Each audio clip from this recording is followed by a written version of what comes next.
ایک دفعہ کا ذکر ہے، ایک خوشحال اور پرامن بادشاہت میں ایک دانش مند اور مہربان بادشاہ راجویر رہتا تھا۔ سب لوگ اسے بہت چاہتے تھے کیونکہ وہ انصاف پسند تھا اور اپنے لوگوں کی دیکھ بھال کرتا تھا۔ لیکن ایک دن بادشاہ کے باغ میں ایک عجیب سنہری چڑیا نمودار ہوئی۔ کہا جاتا تھا کہ جو بھی اس چڑیا کو پکڑ لے گا اس کی ایک خواہش پوری ہو جائے گی۔ بہت سے لوگوں نے سنہری چڑیا کو پکڑنے کی کوشش کی، شکاری، سپاہی اور چالاک جادوگر، لیکن کوئی بھی اسے پکڑ نہ سکا۔ چڑیا ہمیشہ آخری لمحے میں اڑ جاتی تھی۔ ایک دن ایک غریب کسان ارجن بادشاہ کے پاس آیا۔ اس نے کہا، حضور، میں سنہری چڑیا کو پکڑنے کی کوشش کرنا چاہتا ہوں۔ میں نہ تو مضبوط ہوں نہ ہی چالاک،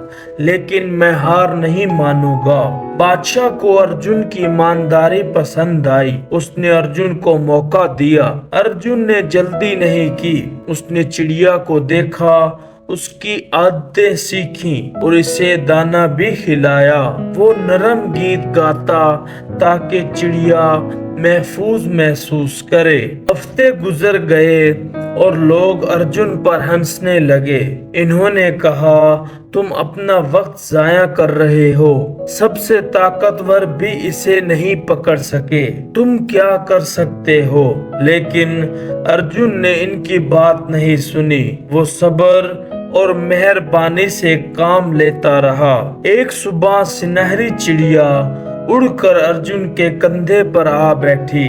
اس نے ایک پر نوچا اور ارجن کے ہاتھ میں دے دیا۔ چڑیا نے کہا، تم نے صبر اور مہربانی دکھائی ہے۔ بہت کم لوگ ایسے ہوتے ہیں۔ تمہاری خواہش پوری ہو جائے گی۔ ارجن نے پر لے کر بادشاہ کو دیا۔ بادشاہ نے پوچھا، ارجن، تم کیا مانگو گے؟ کیا تم دولت یا طاقت چاہتے ہو؟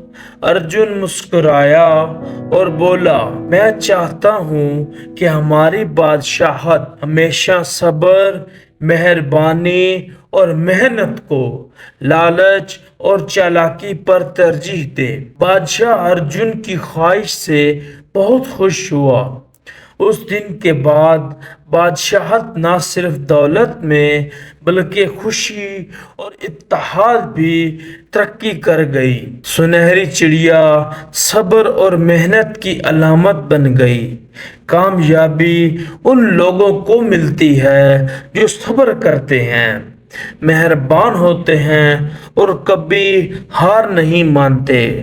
ارجن کی طرح اگر آپ اپنے حوصلوں پر قائم رہیں گے تو آپ اپنے مقصد تک ضرور پہنچیں گے۔